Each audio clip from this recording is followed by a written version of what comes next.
What is up, guys, and welcome back to the channel. Welcome back to episode 10 of my Road to Dunking series.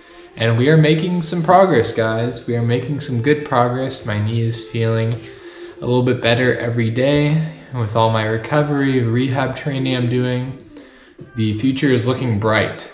So, following last episode, we had a very, very solid day.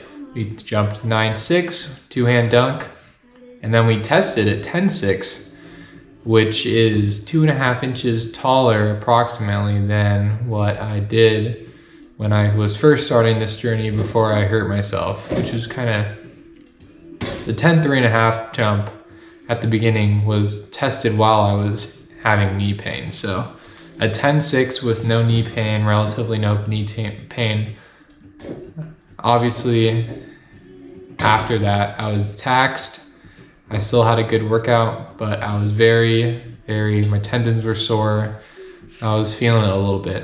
So I have my upper day, and then I have this workout here that you're seeing.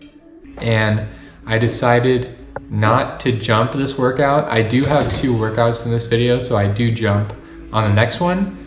But for this one, I listened to my body. I said, my joints are not feeling it. They were not gonna be happy if I jumped. So I kind of I don't wanna say that I did a kind of a coasting workout, but I definitely didn't push myself and really couldn't push myself as much as I wanted to after that jump session I had a couple days ago. So started with my usual warm up, and then I worked in some clean pulls.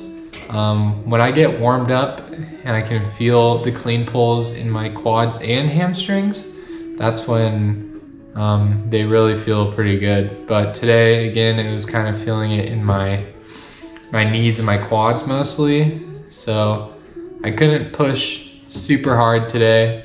I tried to, do some squats to do some strengthening work, but I could really only go down to roughly 90 degrees, something like that, before my quad tendon kind of started to flare up. So that's another thing that I'm going to have to deal with.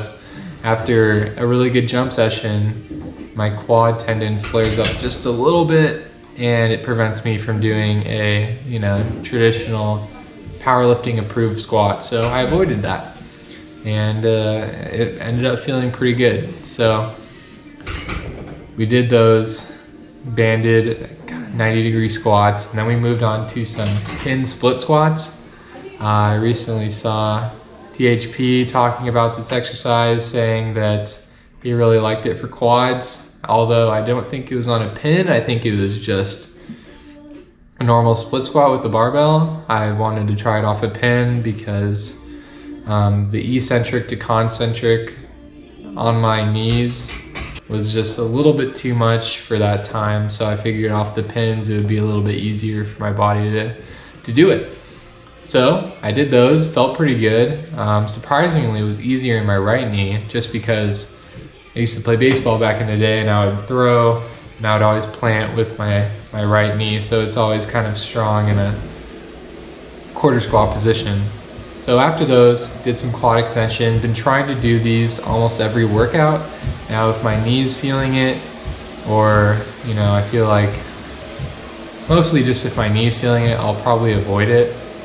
But I felt good enough today to do them, so I did. And then finished up with some pogo hops.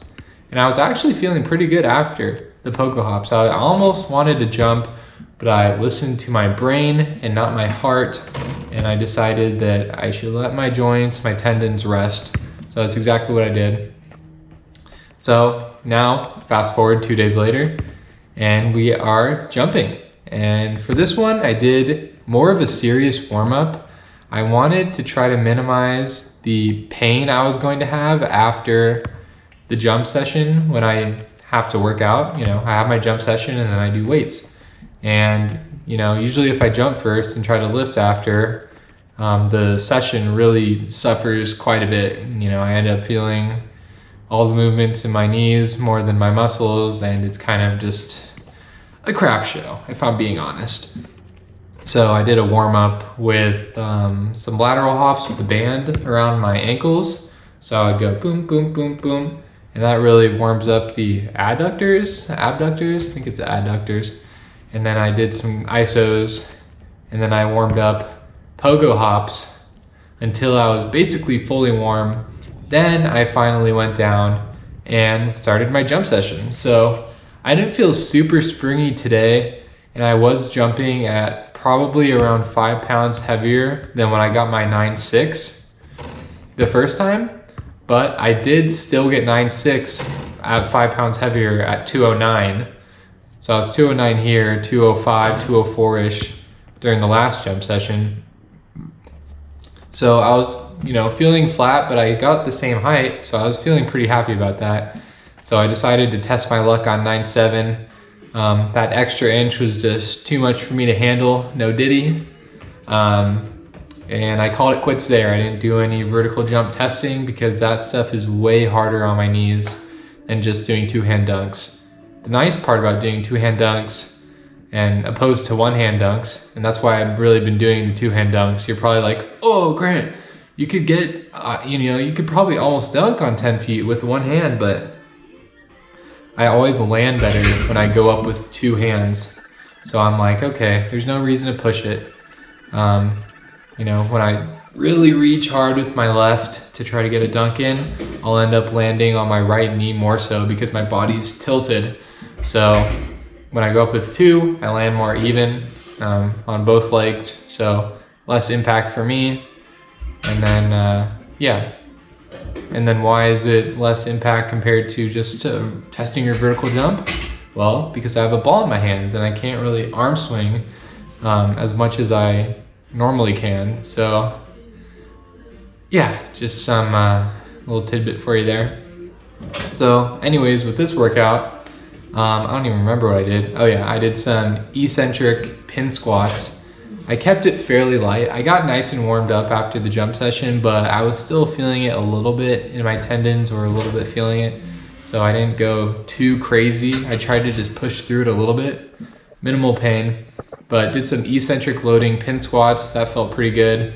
And then I did some box squat jumps with some box squat jumps body weight, and just to get a little French contrast training in. So in between the weights and the jumps with the body weight, I would wait like a minute or so, basically just until I felt fresh enough to do a full effort jump. So it ended up being about a minute.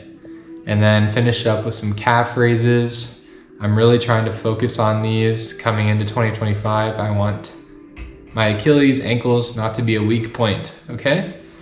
And then lastly, I figured I've been doing a lot of quad training, and when my hamstrings are healthy, I notice that my knees are healthy more often. So I did some of these to end out the day. But anyways, guys, hope you enjoyed. Be sure to like and subscribe for more. Also check out grantsapparel.com for some sick basketball clothing.